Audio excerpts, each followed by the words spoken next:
Et c'est parti pour notre grand débat du vendredi sur Boursorama avec cette question. Pardon, c'est un peu abrupt, mais quand même on la pose. L'Allemagne est-elle trop égoïste? Dit autrement, la France a-t-elle raison de demander, on l'a vu encore il y a quelques jours avec Bruno Le Maire, de demander plus d'investissement, plus de hausse de salaire en Allemagne? Pour en débattre, Henri Sterdignac, bonjour. Bonjour David. Membre des économistes atterrés, et Christian Saint-Etienne. Bonjour Christian. Bonjour David. Économiste et professeur au CNAM. Le débat, il est ancien, il est aussi ancien que le sexe des anges, mais il a été relancé cette semaine par Pierre Moscovici, le commissaire européen, qui est venu soutenir Bruno Le Maire dans sa demande faite quelques jours auparavant, donc demande, requête, supplique adressée à l'Allemagne, d'en faire plus sur le plan économique. Alors, est-ce que c'est ça la réalité, Henri? Est-ce que l'Allemagne n'aide pas suffisamment ses partenaires européens? C'est ça la réalité?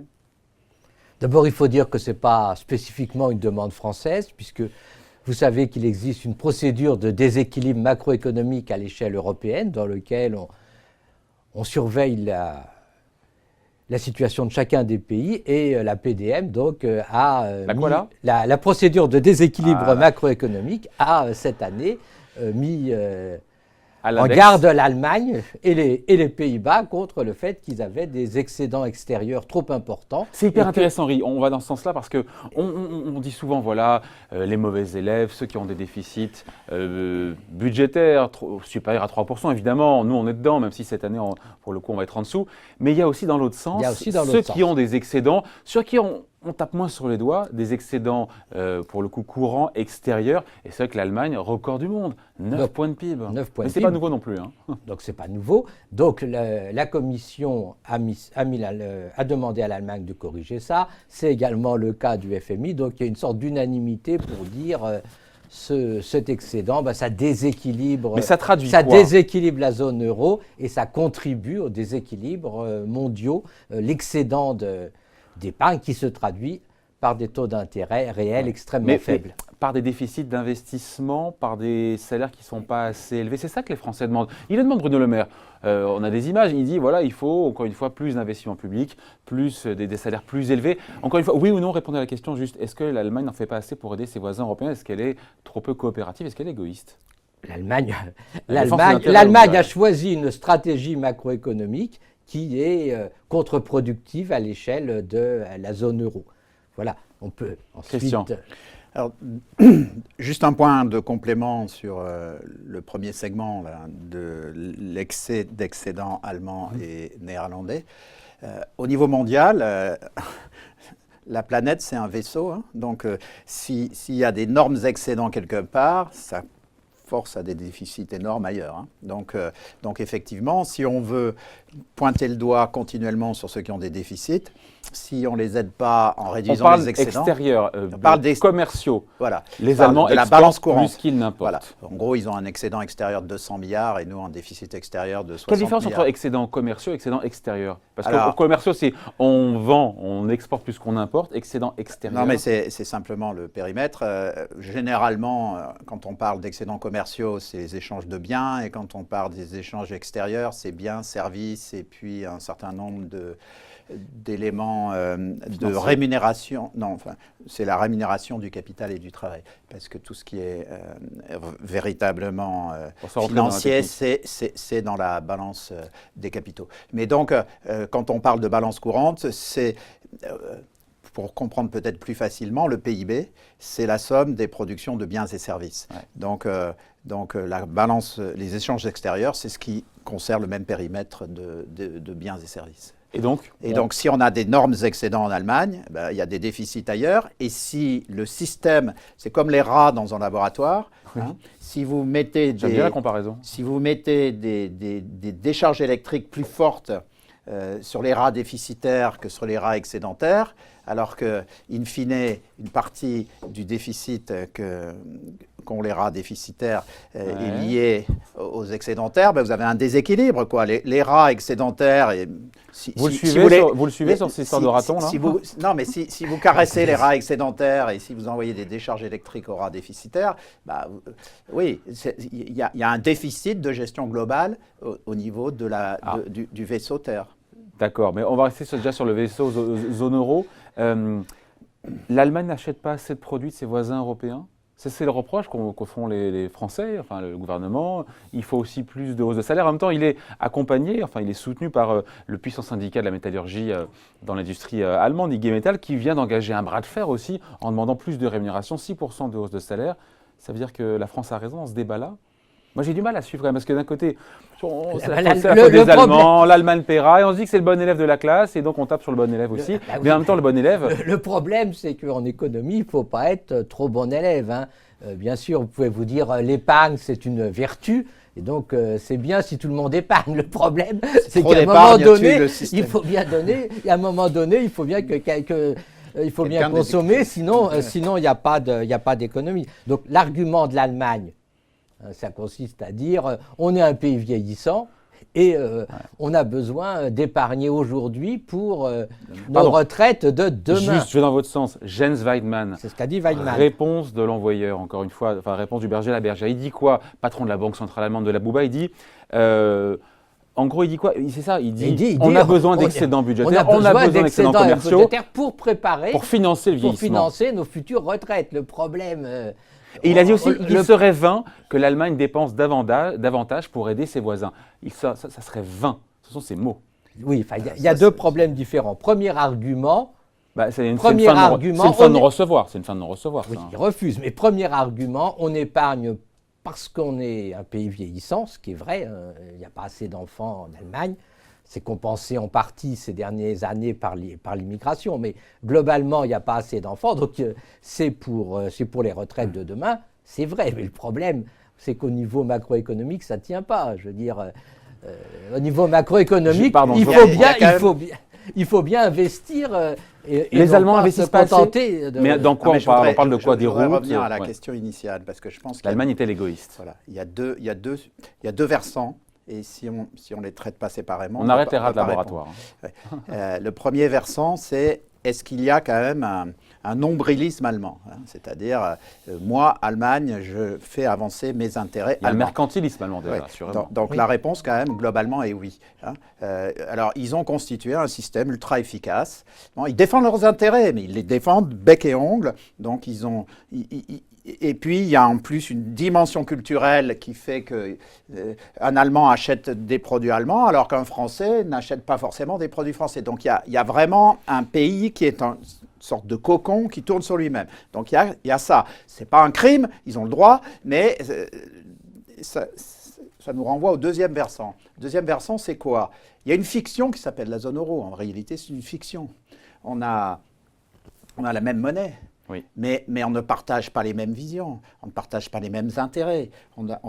Les Allemands ont justement cette vision très industrielle que je ne critique pas. Je voudrais que la France soit beaucoup plus industrielle, mais c'est leur vision. Les Espagnols, les Italiens, on n'est pas dans un monde d'intérêts communs partagés, comme les 50 États américains qui partagent des intérêts fondamentaux, qui ont un budget commun, qui ont les mêmes taux d'impôt sur les sociétés. C'est pour ça qu'Emmanuel Macron veut aller vers un budget plus important. Voilà, mais donc, et donc, si vous voulez, dans cette situation très particulière où on partage la même monnaie, tout en ayant des politiques stratégiques nationales qui sont très centrées sur les intérêts de chaque pays, eh bien, vous avez des conflits non seulement d'intérêts, mais vous avez aussi des conflits de régulation globale. C'est-à-dire que l'Allemagne gère pour l'Allemagne, elle ne gère pas pour la zone euro. Voilà. Donc, tant que vous n'aurez pas de gouvernement de la zone euro, ben, on va continuer d'avoir ces déséquilibres. C'est ça la solution, mais on en parle souvent. Il y a deux problèmes. Hein. Il faut d'abord voir qu'en Allemagne, l'Allemagne n'est pas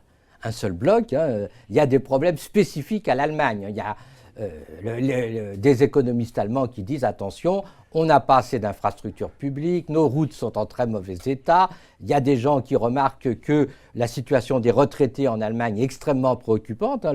Le taux de pauvreté des retraités allemands, c'est 18% contre 8% en France. Il y a eu une hausse de la pauvreté en Allemagne qui est quand même préoccupante. Donc beaucoup d'Allemands disent attention, on est riche d'un côté, mais de l'autre, il faudrait quand même que tous les Allemands vivent mieux. Et de l'autre côté, comme l'a dit Christian, il y a une contradiction complète dans le fonctionnement de la zone euro. C'est que naturellement, si on veut avoir une zone euro qui fonctionne, il faut une vraie coordination des politiques économiques. Chacun fait sa souplette dans son coin. La vraie coordination des politiques économiques, ça veut dire que tous les chefs d'État se réunissent et disent attention, il y a des problèmes, l'Allemagne n'a pas le droit d'avoir des excédents fabuleux, Qu'est-ce que dirait ce gouvernement économique à la France et à l'Allemagne ? Toi, tu fais quoi ? Toi, tu fais quoi ? On dirait quoi aux Allemands ? On dirait au pays, normalement, vous ne pouvez pas avoir des excédents trop forts. Si vous avez par hasard des excédents trop forts, il faut les réduire comment ? Soit il faut les réduire, soit il faut les utiliser à faire des investissements productifs dans les autres pays. Mais l'Allemagne ne peut pas avoir la position d'un côté de dire je veux avoir des excédents fabuleux et de l'autre de reprocher aux autres pays d'être endettés. C'est ça qui coince. Ça. Je veux dire, si l'Allemagne l'Allemagne a 8% d'excédent, elle va le prêter à qui ? Elle va obligatoirement, une grande partie est prêtée aux pays du Sud, donc on va reprocher aux pays du Sud d'être endettés, donc c'est ça qui coince. Et donc, la zone euro ne peut marcher que s'il y a une vraie coordination. Comment ces excédents allemands se retrouvent prêtés, pour le commun des mortels, on peut se poser la question, comment ça se retrouve prêté aux pays du Sud ? D'abord, malheureusement, la crise de 2010, c'est de moins en moins. Mais comment ça se passe ? C'est pour ça que la tuyauterie ? La tuyauterie, elle est double. Parce que c'est pas clair pour tout le monde. Pour simplifier, elle est double. Il y a d'abord le système bancaire.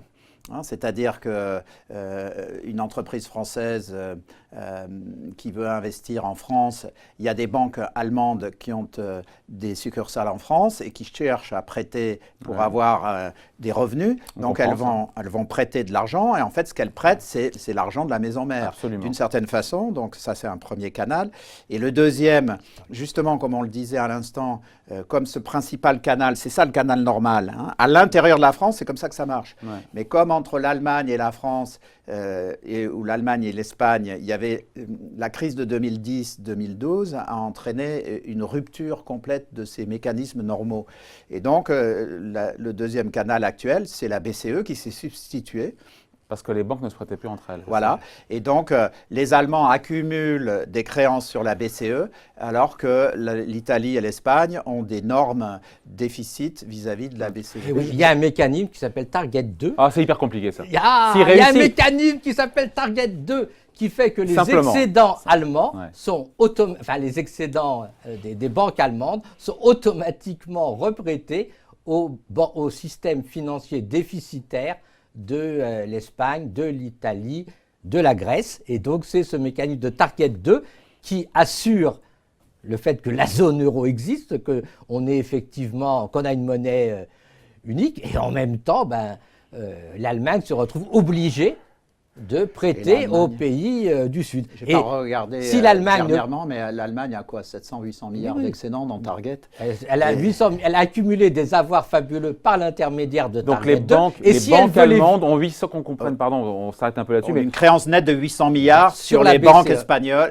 Par l'intermédiaire de la BCE. Voilà, sur les banques allemandes ont des excédents, automatiquement, ça passe à la BCE, et la BCE, automatiquement, les reprête aux banques des pays déficitaires. Je reviens au sujet. Si l'Allemagne investissait plus, imaginons dans les infrastructures, dans les routes, en quoi ça relance la croissance en France? Alors, il y a deux mécanismes possibles. Si c'est un constructeur de BTP français qui gagne le chantier, ça fait du business pour la France, des exportations.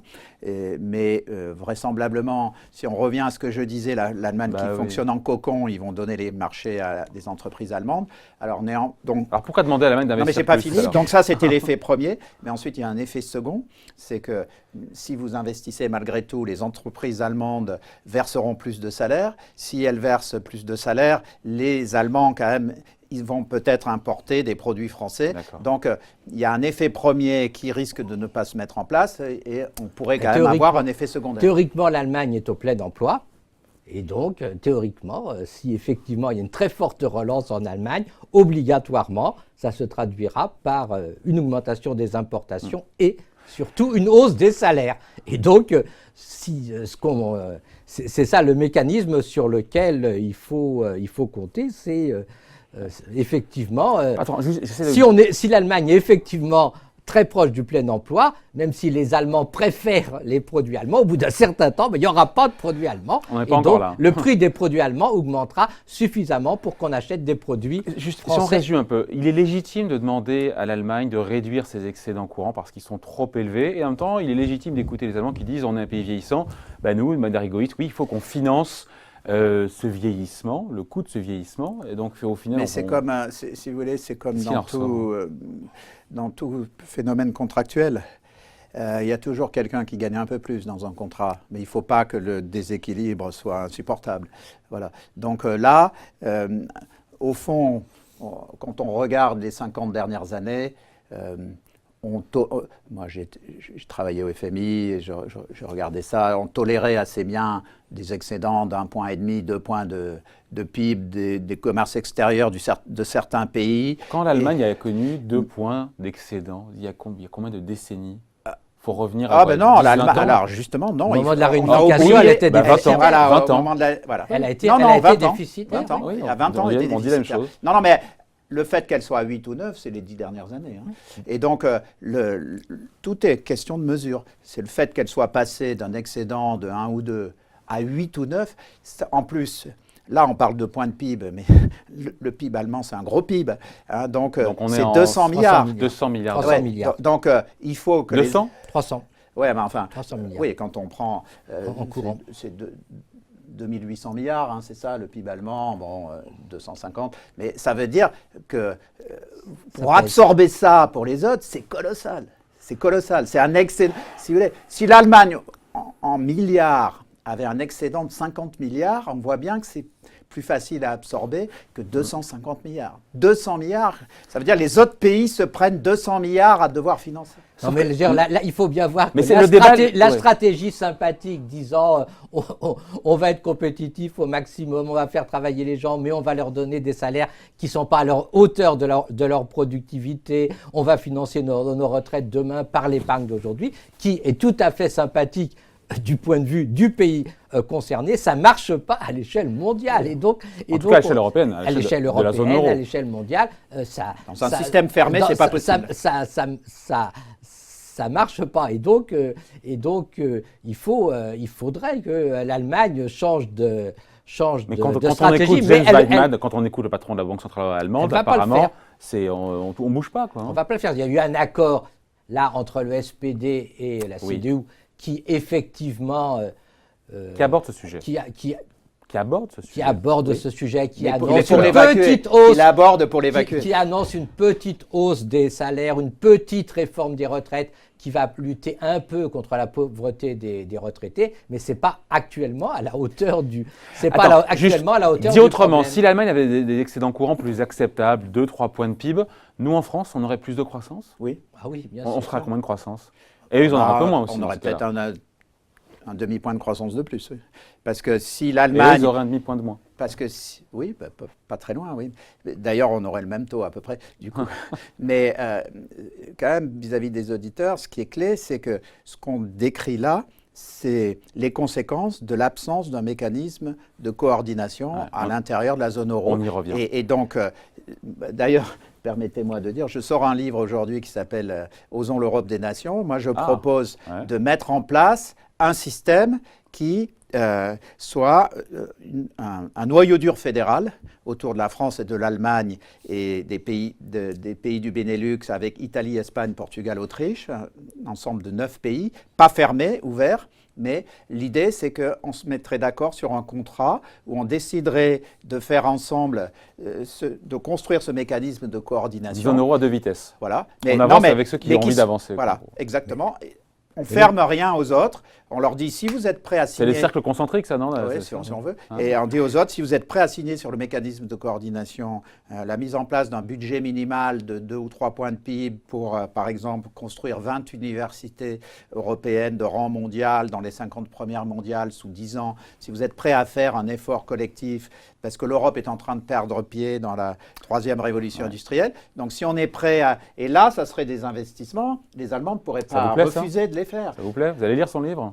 Osons l'Europe des nations. S'il me le donne, oui.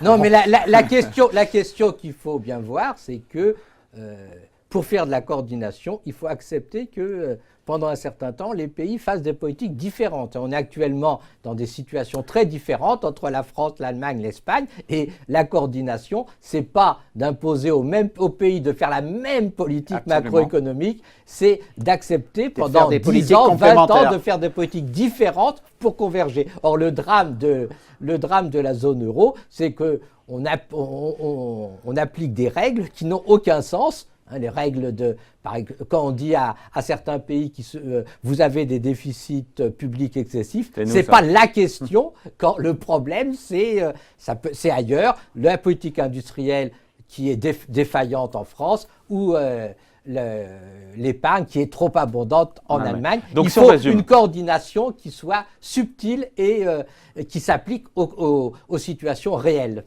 Donc, à la question de l'Allemagne est-elle trop égoïste, trop peu coopérative, on peut dire que c'est oui. La réponse est oui. La réponse mais ils ont leur raison. C'est oui. Oui, mais.